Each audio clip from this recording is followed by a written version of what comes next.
What a lot of people imagine is that starting a poultry farm or starting any kind of farm takes a really long time. You have to plan for it, you have to acquire land, you need to save a lot of money. You really need to plan in order for you to start a farm. And that's true. You need to plan properly for you to start a farm. But you don't need to wait many years before you actually do start a farm. In today's video, I'm going to be sharing with you how to actually start and run a poultry farm in just 6 months. In just 6 months, you can start right from scratch and ensure that you have a poultry farm that's up and running and very successful, and it will get you the very best results. So if that's you and that's what you're interested in, come on, you're in the right place. So stick around with this video right through to the very end. Now, just in case you're wondering who the hell I am, I'm Dr. Daniel, a retired medical doctor. I started out as a medical doctor, but I got fed up of it because I was very passionate about farming. So I'm a very passionate farmer, and if you do notice, most of my focus is on poultry farming. So if you're very interested in learning about poultry farming, growing big in the farming industry, you're in the right place. I managed to start a poultry farm with just 800 chickens, and right now I've kept birds in the thousands. I've helped multiple people start their poultry farms and get a lot of money. So if you're interested in it, come on, just hit that subscribe button and stick around right through to the very end. So the first step in you starting a poultry farming business in a really short time is you've got to commit to it. Before you get to the time where you're actually going to start and do all these things, build the chicken houses, you're going to have to commit to the whole idea of starting and building a poultry farm. It all starts with mental work. Without mental work, it's going to be very difficult for you to run a poultry farm because it involves a lot of work. There's a lot of activities. There's a lot of other things that you're going to have to do. You're going to have to deal with workers. You're going to have quite a number of workers on your farm. You're going to have to deal with the prices of feeds. You're going to have to deal with poultry diseases sometimes. You're going to have to deal with the market. You're going to have to deal with a lot of things. So it requires a lot of mental and psychological preparation. You've got to commit to it full time. Sometimes you're going to have to be there physically. If you're going to be starting it as a small farm, you have full time, free time, then probably you're going to be running it yourself, and that requires a lot of commitment. Chickens, unlike a lot of other animals like goats and sheep, require a lot of physical presence because you need to make sure that you serve them food and you need to make sure that you don't leave the food there. Secondly, you need to make sure that you're consistently providing them with water. You need to make sure that you're watching out in case a disease develops or anything that's out of the normal, just to make sure that you get ahead of it on time. So you don't want to make sure that you're absent. You want to be as present as possible, both emotionally and physically. So it requires a lot of commitment. So you need to prepare yourself mentally. Is this something that I really want? Am I willing to commit to it for the long term? Am I willing to do what is required for me to get the results that are required in this business? If you're not, then come on. You've got to get back to it, probably watch a few more videos, see a bit more people doing it, and see what is required for you to do it. Otherwise, prepare yourself mentally, and then you're going to be on the way there. The second step is to learn as much as possible. Becoming a farmer actually requires a lot of learning. Like I've told you, there's a lot of things you're going to have to learn. You're going to have to learn how to prepare the feed. For me, personally, when I was starting out, I went and read as much as possible. I downloaded a lot of PDFs, read as many books as I can. I just did so much learning. Visited so many farmers to try and gather as much information from all the places that I can as possible. So it is very important that you do as much learning as possible. Yeah, you're going to have to read a lot of books. Read so much. Read as much as possible. At the beginning, it might seem like it's too much stress, too much information gathering, but you want to be as prepared as possible. Now, what I want to tell you in all honesty is that nothing is going to prepare you like experience. So from the beginning, what you need to know is that you're gathering knowledge right at the start, but you're also going to need experience with time. So if you get into hard times, don't forget that, hard times are meant to happen, and that's the advantage of experience. You get a lot of things from experience, but prepare yourself. Learn as much as possible. Read as many books as possible. Watch as many of the farm up videos on this channel as possible, because on this channel I've shared so many videos about poultry farming. So many, way more than you could ever need. So learn as much as possible. When I was personally starting out, like I've shared many times before, I would download a lot of PDF books. I downloaded a lot of PDF books from the internet, and what I would do is that I would sift through the book, look at one of the book and see the information that it emphasizes, go to another book, see the information that it emphasizes. If I find 10 books emphasizing the same exact information, most likely that information is very important. So read as much as possible, gather as much information as possible. One book is going to focus more on one thing, another book is also going to focus more on another thing. You're going to read a book that's going to focus on diseases, learn as much about the diseases as you can. Then you're going to find another book that's going to focus on feeding, learn as much about the feeding as possible. You're going to find another book that's going to focus on types of management, learn as much as you can about management. Go and visit as many farmers as you can. Some of the farmers will be really crappy. They'll be telling you things from their experience, but without any form of knowledge at all. It's okay. Just go and learn from as many as possible. I don't advise you to learn from one, because one most likely is going to simply be a mistake. Learn from as many as possible. Go to this one, go to that one, go to the other one, and gather as much information as possible. That way you have the best bank of information that you can gather from in hard times. Now the third step will be saving money. You're going to have to save money. You're going to need to start to save money. The thing about starting a poultry farm is that it requires money. You can't start a farm without money. A lot of times people come to me and they're like, hey, Dr. Daniel, I want to start a farm, but I'm broke. I don't have money. What do I do? How do I manage to start a farm without money?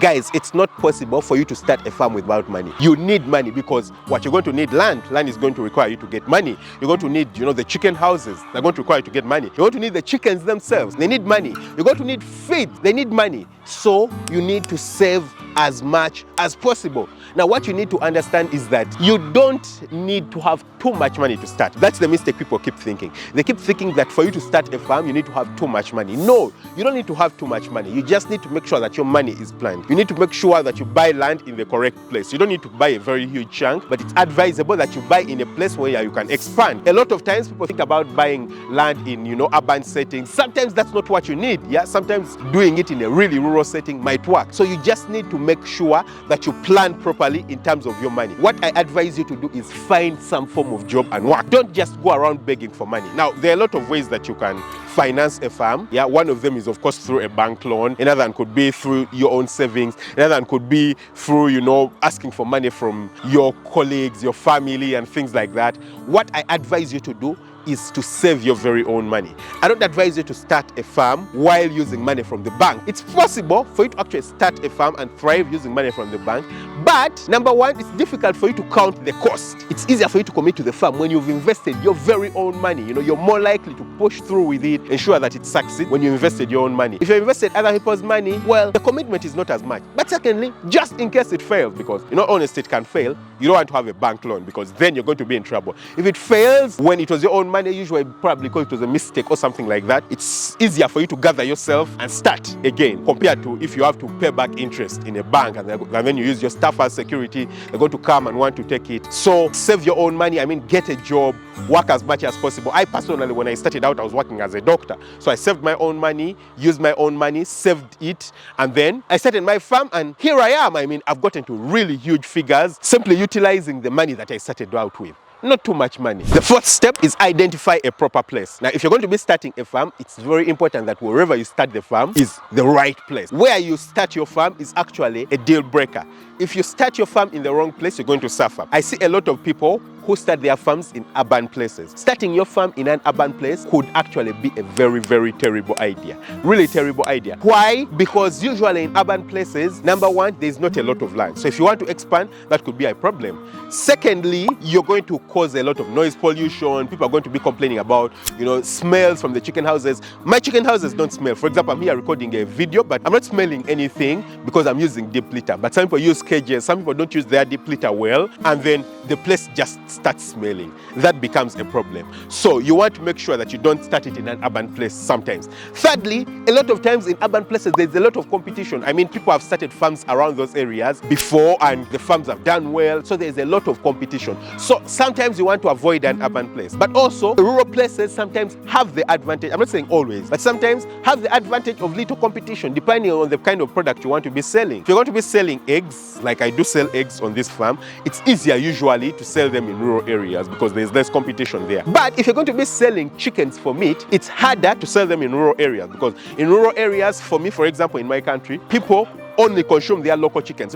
Everyone grows their own chickens and they consume their local chickens. If you're going to be taking to them commercial chickens, those are broilers, they're going to be like, what the hell is this? Yeah, why is this person giving us commercial chickens? I don't eat broilers. It's very expensive. While for their local chickens, they can raise them in their compound and then get money from them without having to feed them with any commercial feed. If they're to raise broilers, they're going to have to feed them. They need special conditions. So it might not be a good idea for you to start a broiler farm in an area which is rural. So make sure that you start your farm in the correct correct place. Don't start your farm in a place which is very expensive, where you're going to spend a lot of money on land. Don't start your farm in a place where getting raw materials is going to be very difficult and you need to transport the raw materials a very long distance. Be very calculative about starting your farm and identify the right place where you do want to start your farm. Now the next step is build a cheap house. You want to make sure that you build a cheap house. I find a lot of people who are starting farms and they make the mistake of building an expensive house. That's really a waste of money. Now you'll ask me why I think it's a waste of money when it's actually an investment in a business. Well, I'll tell you the honest truth. On a farm, the thing that's going to bring you the money is the chickens themselves. You're not going to get money from the house. Yeah, this house doesn't give me money. This house that I built and this house that you see over here are only an expense. They don't bring me money. The chickens that are inside there are the ones that actually do bring me money. Without the chickens, it's nothing. And chickens don't give a damn about the type of structure that you build. Whether it's built from marble or it's built from grass and wood, as long as it's comfortable enough for them, that's all they care about. They won't be like, whoa, our house is more luxurious than the other chicken houses. Whoa, we'll give him more eggs because he built us a more luxurious house. No, all they want is the comfort, as long as they are comfortable. So what are the things that you need to consider? Only consider the factors that ensure that the house is good. It depends on where your house is located. For example, for me right here, I built a double-story chicken house. You can see it right here. Well aerated, simply using wooden poles and iron sheeting. That's all. That's enough, and it's comfortable enough for the chickens. The chickens are comfortable enough to give me what I need, and for me, what do I need? All I need is eggs from them. And as long as they have the feed inside there, number one. Number two, as long as they have the water inside there. Number three, as long as the place is well aerated, they have enough space, they are good enough to go. The place is not too hot, it's comfortable for them. They are good enough to go, and they will give me the eggs. So same exact thing, yeah? Just make sure that your house is comfortable enough, but don't build it very expensively with a lot of brick and things like that. Remember, you're starting out. First of all, you haven't even proven the concept that it will work in your area. So why do you want to invest too much money when you haven't even proven the concept? This chicken house here can last, 15 years that you see right here, 15 years or more. Simply using wood and, iron sheeting. It can last at least 15 years. So what else would you need? I mean, after 15 years, you could build another one to take you another 15 years. Or after 15 years, you'll have enough money to build a gold-coated chicken house. But at the start, you don't need that. It's just going to take your money and not get you anything. So build a cheap chicken house as long as it's built from the correct material. I'll leave a link to how to build a proper chicken house in the description of the video so you can check it out. But just make sure you build a cheap chicken house, but proper. And the next step, number 6, is start the farm. Now, more likely, I would advise you to start a broiler farm, because a broiler farm is easier to start. Within a few weeks, the birds are sold. Within just 4 to 6 weeks, depending on the target weight, which people are going to buy at in the market, the birds have reached market weight. So just start the farm. A lot of people spend a lot of time meditating, getting a lot of information, looking here, looking there. No, what you need is to start the farm. Like I've been saying, what's going to give you money on the farm is actually the chickens themselves. As long as you don't have chickens on the farm, you're just wasting time. You're wasting money. So make sure that you do have chickens on the farm. Start the farm out. Get chickens onto the farm. Once you get chickens onto the farm, that's all you need. Chickens on the farm and the thing is going to be running. So the easiest thing, like I said, is starting out a broiler farm. Just start with a few. It depends on how big your wallet is, how much money you have, but start with a few numbers. Depending on where you're located, some people, a few numbers might be 5,000, but for some people it might be 100. Start with 100 and see how well it works out. Now, what you need to understand is that if you're going to be starting out a broiler farm, you can start with a bit more numbers, because you're going to keep the birds for only 6 weeks and you're done. You're going to have money back and then you're going to reinvest it. But if you're going to be starting with a layer farm usually requires a bit more money and a bit more time. So with broilers, in 6 weeks, you're going to have your birds being sold. Maximum 6 weeks, sometimes 7, 8 weeks if you want really big birds. But 4 to 6 weeks, you're going to have your birds sold. But for layers, like I do over here, birds that produce eggs, you want to keep the birds for at least 18 weeks before they start giving you an egg. And at least 20 weeks or 21 weeks before there's something substantial coming from the birds that can actually feed them themselves. So you want to make sure that you raise your birds properly. You want to make sure that the birds are raised properly, there's enough space inside the chicken houses. You want to make sure that you give them the correct feed, you give them the correct nutrition. You want to make sure that they are vaccinated properly. Just make sure you do your homework, start out with the birds, bring them in and start the process. And finally, step number 7, especially if you started out with broilers, just replicate the process. And what's replicating the process? Once the birds have come and then you've confirmed that you can sell the bird, then do it over and over again. Usually that means build another chicken house using the profit that you've gotten from your very first batch, and then bring in a second batch. So what you usually want to do is to make sure you have batches running at the same time. Now let me explain what that means.